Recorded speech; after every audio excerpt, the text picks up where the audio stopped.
Welcome back to the 2020 Kentucky Bourbon Festival Virtual Edition. We're back at Bardstown Bourbon Company with a couple of guys who are going to help us learn a little bit more about the art of whiskey making, specifically fermentation. I have with me today, to my far left, Danny Kahn, Master Distiller at Barton 1792 Distillery here in Bardstown. Thank you for coming, sir. Hi, Steve. Thanks for having me. And to my immediate left, another Master Distiller that many of you know, Steve Nally, Master Distiller at Bardstown Bourbon Company, formerly of Maker's Mark, formerly of Wyoming Whiskey. Did I get that right? It is Wyoming Whiskey, right? That is correct. A storied career. Long and enjoyable one, I might add. That's good to say. Thanks for having me. Thanks for being out here with us. Yeah, thanks for having us in your place and letting us sit in front of all this cool equipment. Yeah. Just while it's running, just keep on checking out. So, when people tour distilleries, as a matter of fact, we were upstairs a few minutes ago and we were looking at the fermentation area. We were hoping to shoot that as our backdrop. Those fermenters are vigorously active, and some aren't. Some are dead. Either they haven't started or the fermentation cycle is over. And a lot of people look at that and they think that's really cool. I understand a little bit of it, but I don't think that they know a whole lot about what yeast actually does, how fermentation works, and just how significant it is to the whole whiskey distillation process. Is that a fair assumption, you think? I think it's exactly right. And a lot of people think that process of what's going on in there is really artificial. You know, they think maybe it's either air powered or that it's heated and it's artificially being agitated into the process, and where in fact it's all natural. Well, that's exactly, you're just dovetailing perfectly into my next question. You guys can jump in either sequence that you want, but let's go over the basics of what's happening in fermentation. Once you start, Steve. You know, when you start at the milling of the grain, actually you're breaking the whole kernel of grain, whether it's corn, rye, wheat, malted barley, whatever, you're breaking that grain down to where it's a fermentable. You know, what you're after in there is the starches in the grain, and you're breaking that down to where that you convert that starch to a fermentable sugar. Once that's broken down, then you cook it to where you're breaking that starch down to get it into that fermentable sugar. And then once that happens, that's when you put it over into the fermenter.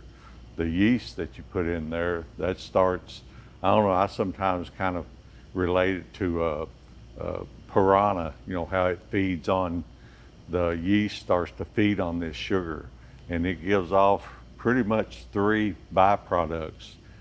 CO2, which is the bubbling you see in the fermenter, that's part of the process.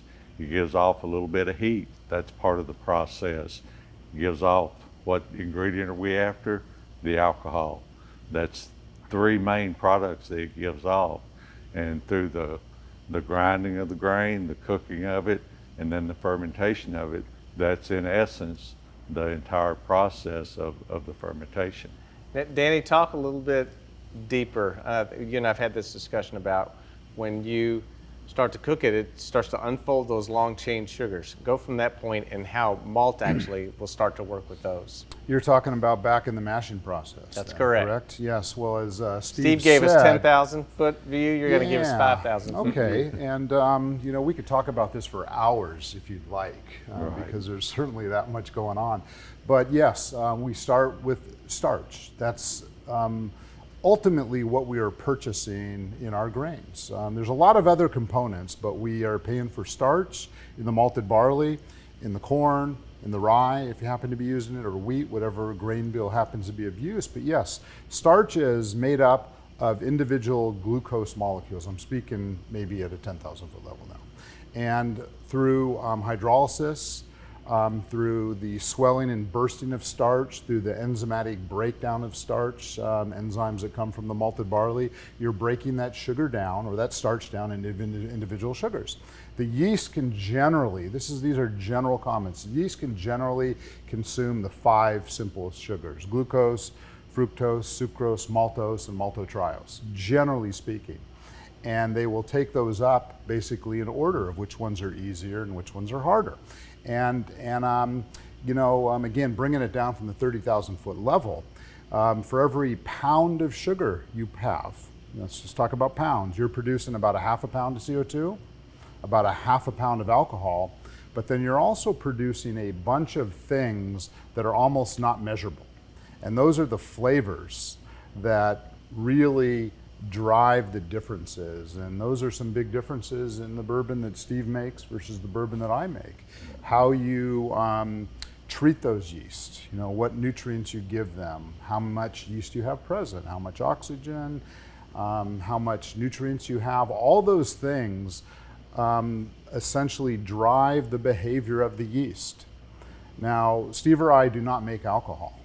We encourage our yeast to make alcohol. And alcohol is obviously extremely important, but I also put an enormous amount of importance on those several hundred almost unmeasurable flavor compounds that define the flavor of the distillate, as well as the flavor and the aromas to a large degree of the final bourbon. It's a very complicated process. Yeah, absolutely. Do you find that those flavors develop? Can you detect them right there in the mash as it's going on? I know, probably not hundreds of them, but are the ones that you're looking for pretty evident in the fermentation process, or do you have to wait till it's distilled to pick up on those? I think they're evident all the way through the process. I think that when we sniff the incoming grain and we do our quality checks on the corn or the barley or the rye, those components are present from day one or from the second we get them. As we cook the grain and as we're adding water and heating it, you're gathering some aromas, and a lot of those carry through.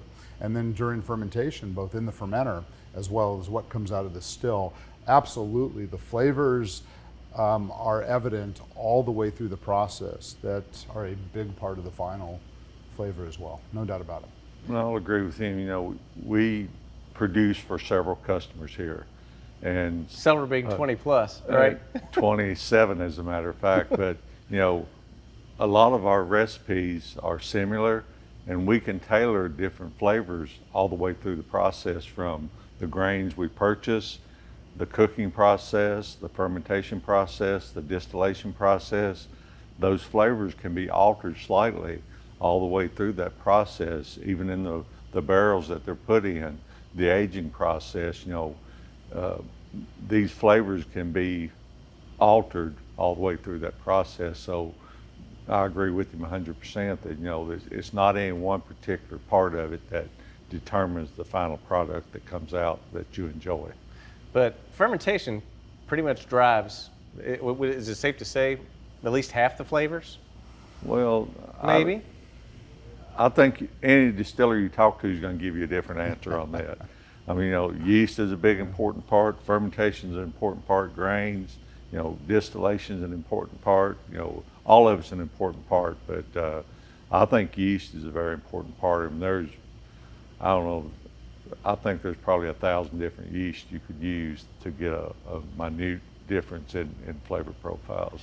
So let's talk about the old wives' tale that if you mess up in fermentation, you can correct it in distillation.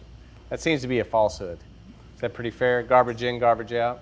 I think that we have tools throughout the whole process that if there are hiccups, that things can be helped. But I think that if you mess up fermentation, there are various degrees of messed up. Depends on what you call mess up. That's right. you can slightly mess up and correct it. Maybe if you do a bad mess up, it's messed up. Yeah. No doubt. What's a bad mess up? Just indulging with that diversion for just a second. What would you say? We've got to dump this. Well, if you added your yeast at a temperature that was too warm and you didn't kill them all, but you killed a lot of them, it's not going to ferment properly. And you're probably going to leave a lot of residual sugar behind. If you have any bacteria present at all, they're going to get a foothold, they're going to dominate, and they're going to create some flavors that are probably not good. There are, in my 35 years of dealing with yeast, I have seen some beautiful mess ups that absolutely were the result of a product that could not go forward. But those aren't the ones that challenge us every day. I may taste a distillate that is excellent, And then maybe the next day it's not quite as good. So the challenge becomes why. So that's where we get to use our tools to try and figure out why one is a little bit better than the other. So that would be considered a little tiny, and maybe not even a mess up, but we're always trying to, seek perfection.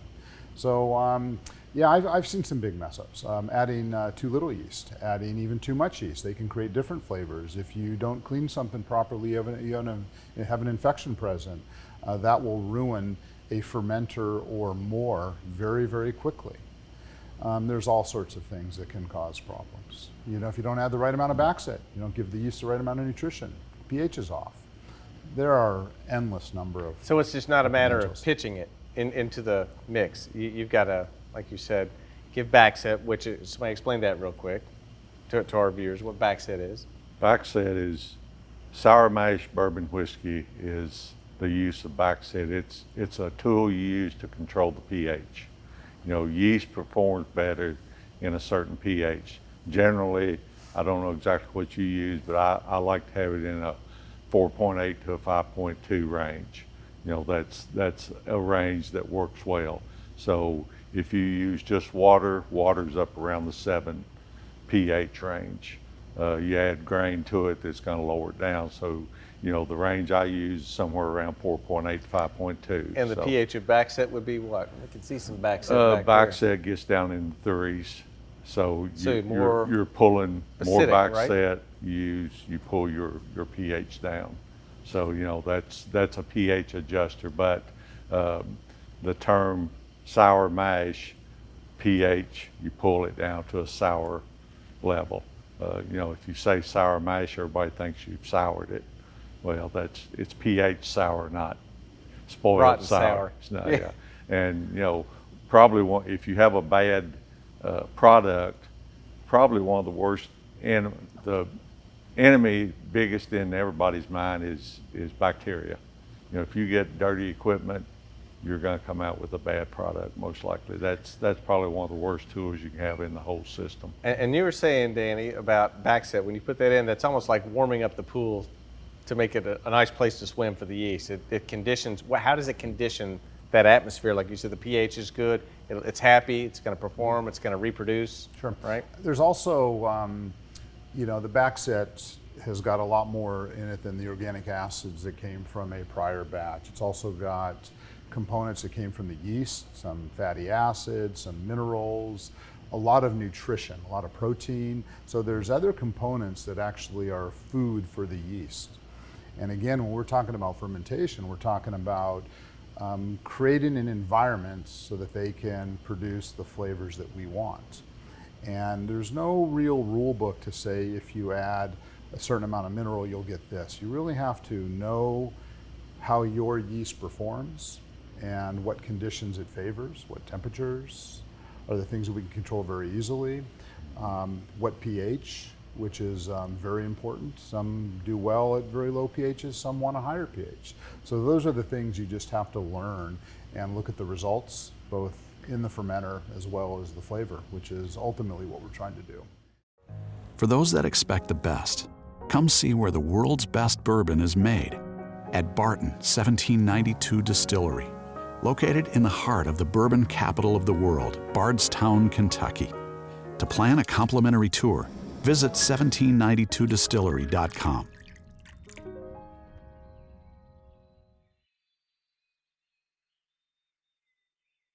The first Napa Valley-style destination on the Kentucky Bourbon Trail to combine distilling, culinary, and beverage experiences, the Bardstown Bourbon Company places the science and art of whiskey making front and center. Our blend of bourbon makers push the boundaries of innovation to produce the highest quality Kentucky bourbon, whiskey, and rye, while honoring the traditional craft of distilling for a modern, authentic bourbon experience. To learn more about our full line of products or schedule a tour, visit bardstownbourbon.com. So once that bubbling ceases and the yeast is exhausted, it's done, it's time to send it to the still, how do you know chemically, or do you check chemically, I'm sure you do, for the correct conditions of that mash? Do you look for, you take an alcohometer to check how much alcohol is in there to show that you've converted everything, all that sugar? What do you do at that stage? Our checks are pretty basic, but we're looking to make sure that all of the starch has been exhausted, which is an indicator of the completeness of fermentation. So we're not necessarily looking at alcohol in every batch because it's actually easier to look at sugar, but with the absence of sugar, you can assume full fermentation. So we're looking at pH, we're looking at the amount of sugar, we have a certain time requirement. Just bricks, right? And bricks, balling, Play-Doh, those are all similar, not exact terms for the amount of sugar present. And also we measure the presence of acids, which is an important indicator of what bacteria might be present, but also how are our yeast performing, because they produce a lot of organic acids that are a very important part of flavor.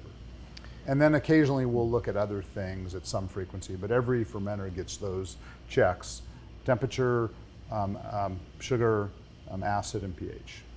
And if you go back to, even years and years ago, those are the basic tests that's been ran during the course of time. Your bricks, your acid, your sugar content, those basic tests is things that distillers have ran through the years. There's a lot more technical, tests and things that are ran now to keep more strict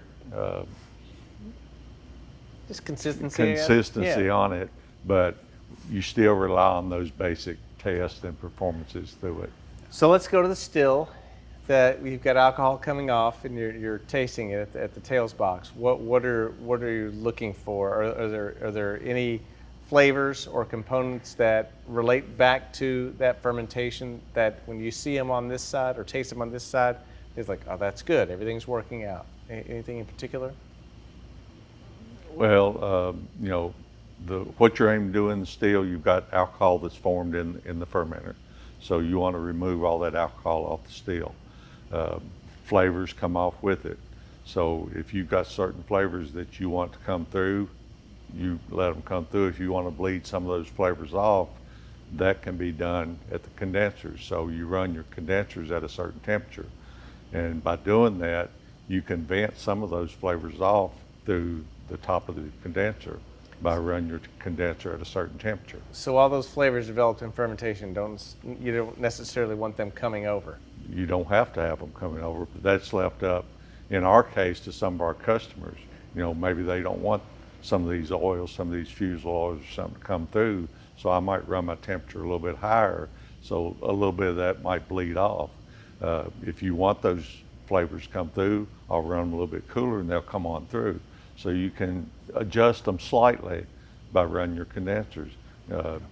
Again, you want to run your still hot enough that you remove all the alcohol, and we'll take samples off the bottom of the still and test it to make sure there's no alcohol leaving the still. So we don't want anything going out to cattle or into the distiller's grain or whatever. That's leaving money on the table. Well, that, and also if the farmer gets a load of slop and their cows start slobbering and wandering around the feedlot all acting all funny, then they're going to come back and say, hey, what the hell are you doing to my cattle? But it's costing us money, and the farmers are not happy either. So we want to make sure we get everything that we've produced off the product. So is it safe to say maybe that yeast gives you a menu of flavors that you want to choose? Oh yeah, definitely. I mean, yeast. If we want to change flavors, we can go to a different type of yeast, and everybody we produce for has a certain yeast they use. We have certain yeast we use. There's yeast that'll give you production. There's yeast that'll give you a flavor. I'm sure you all have a certain yeast that you use for your flavor. Everybody I've worked for has a yeast that is. A lot of them are even proprietary. That they've had yeast they've used all their career. Yeah, and it's funny, you asked the question earlier, what's the most important flavor or something like that. I always like to say, what spoke of the wheel do you prioritize? But I personally believe that yeast is really at the top of the list because, first of all, without alcohol, we would not have bourbon. And it's all those other things that come along with it that define the flavor. But it really is amazing. It's not just the strain of yeast you're using, but I can manipulate flavor by fermenting at a variety of temperatures. So different temperatures will produce different byproducts that are part of the yeast's metabolism. Maybe the yeast need to make proteins, and while they digest amino acids like you and I do, they're going to produce higher alcohols. And as they're creating fats and lipids and cell wall, they're going to produce different esters. So different temperatures with the same yeast can actually produce subtly different flavors. So there's some interesting levers that we can pull to manipulate the yeast to do what we want. Let's talk about the stage of aging, which you've run out of levers other than time, right? Time and temperature. Does fermentation still have a role in developing flavor once it's inside that barrel? I don't think fermentation has a point in the barrel. I mean, what's happened in fermentation definitely has a input in the product that's in the barrel, but there's really not any fermentation that happens in the barrel, and that stops because. But it's influence. The flavor that goes in the barrel is Yes, influenced. That I agree. Once it's in the barrel, then where it's put in the warehouse will have an influence on the product. If it's top of the floor, top of the warehouse, it's going to be hotter up there. The product's going to age different. If it's on the bottom, it's going to be cooler. And when you go in to retrieve a barrel, then you're going to do the same thing I'm going to do. You're going to go in, you're going to select barrels from this, hit this, and they're going to be blended together to create your final product. So that's part of the harvesting of the barrels. So are there notes that maybe you would pick up in your mash that you would also pick up in that barrel and say this contributed to this? Because people talk about that being the dark art of making whiskey, of what happens when that headspace starts to open up in that barrel. And I've heard some distillers say that's because we generated that flavor back in fermentation, and now it's amplified. Is that correct to say? Well, Steve's been at it a lot longer than I have in terms of how things age in the barrel. I certainly have some strong beliefs about that, but I believe that the grain components come through a little bit more when the bourbon's a little younger. And as it ages, you get more of the wood extraction. It tends to mask and maybe cover up some of those younger flavors. But I also believe that those things that we were talking about, the different alcohols, there's ethanol, of course, which is the primary alcohol, but there's many other alcohols. And the alcohols and the esters and the aldehydes and all these things that are part of fermentation, over time they change. And as you evaporate in a barrel, as you lose alcohol and water, when you lose that angel share, a little oxygen gets in the barrel. And that oxygen reacts with the fermentation characters that change over time. And some of my favorite flavors of an aged bourbon tend to be some of those fruity characters that esters, right? So esters, right? Esters and other alcohols and other things, but esters are a really big part of that. They tend to get more complex. They tend to, I get what I describe as stone fruits.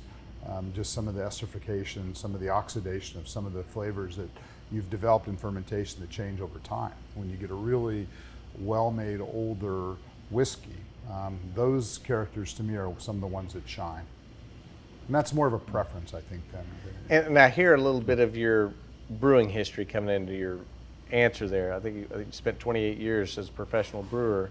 How much of that you learned in making beer carries over to making whiskey? I think every bit of it is translatable. We start with grain. How do you select the grains? What are you looking for from a flavor standpoint, also from an analytical standpoint? What are the enzyme levels? How do you convert starch into sugar? And of course, fermentation is key. I think one of the big differences, though, in the beer world. Now, we still make beer. We make a distiller's beer. And it goes through a primary fermentation, and then it goes into the still. In the beer world, you go through a primary fermentation, and then you go through a very slow secondary fermentation, which may be a week, it may be 4 months. But during that time period, you also have yeast reactions that are taking place very slowly. So the primary fermentation is what I am focused on, in my current world. But it's all been translatable. All right. I mean, so beer wants to be bourbon when it grows up. is a common expression. There's another one that's not quite as nice, and I'll share that after the fact, because some of our listeners might be beer drinkers too. But I learned a lot. As we are. I think we all are. Yeah. All right, one takeaway from each of you. We're about ready to wind it up. What if I came up to you and said, I don't know squat about fermentation in the whiskey making process, what would you tell me? It all hangs on the yeast, it all hangs on sugar? What? I don't think I can point it to any one particular. I mean, I'm gonna go real broad. You know, it's encompasses it all. You know, it's very important from grain. You know, the milling, the fermentation, the yeast.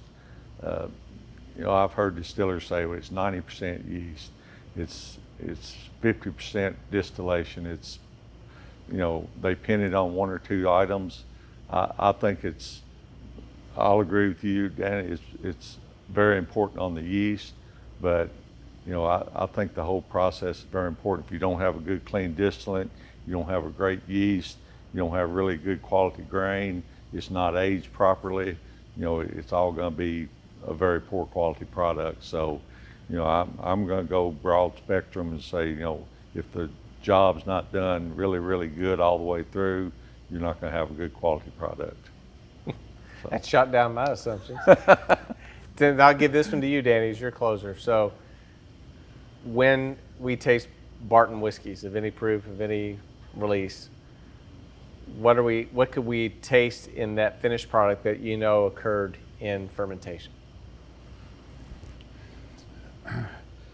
Wow. So there are layers upon layers of complexity for sure. And again, there's a lot of barrel to barrel variability, and a lot of that is how some of those components age. And I think I might know what you're asking, but in a more broader sense, there are stone fruits, there are flavors that develop. Now, our yeast is a little bit unique in that it produces a particular compound at pretty low levels, and I don't get it every time.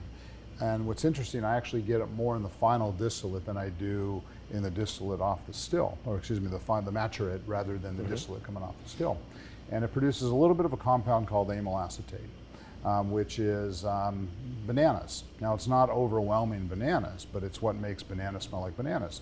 You mix that with some of the aging that's going on, with some of the caramel, some of the vanilla, some of the barrel specific flavors that come through, and it has a little bit of a bananas Foster type note. Now, it's not all the time that I get that, but it is a characteristic of our yeast. Our yeast is a very flavor forward, a very fruit forward yeast, and amyl acetate is one of the components that sometimes shines through at higher levels than others. Yeah, if you've been to any tours at Barton, you smell that banana bread when you walk upstairs to the fermenters. It's a beautiful thing to be wrapped up in that big warmth, you know, all the heat of the distillery, and then smell that bread. And it's like, yeah, awesome. Guys, thanks again for being with us. We appreciate you spending your time with us, sharing some of your expertise. Steve Nally, Bardstown Bourbon Company, we appreciate it. Danny, the same. Barton 1792 Distillery. We got a whole lot more seminars coming up, so sit with us and sip with us, and we'll be right back.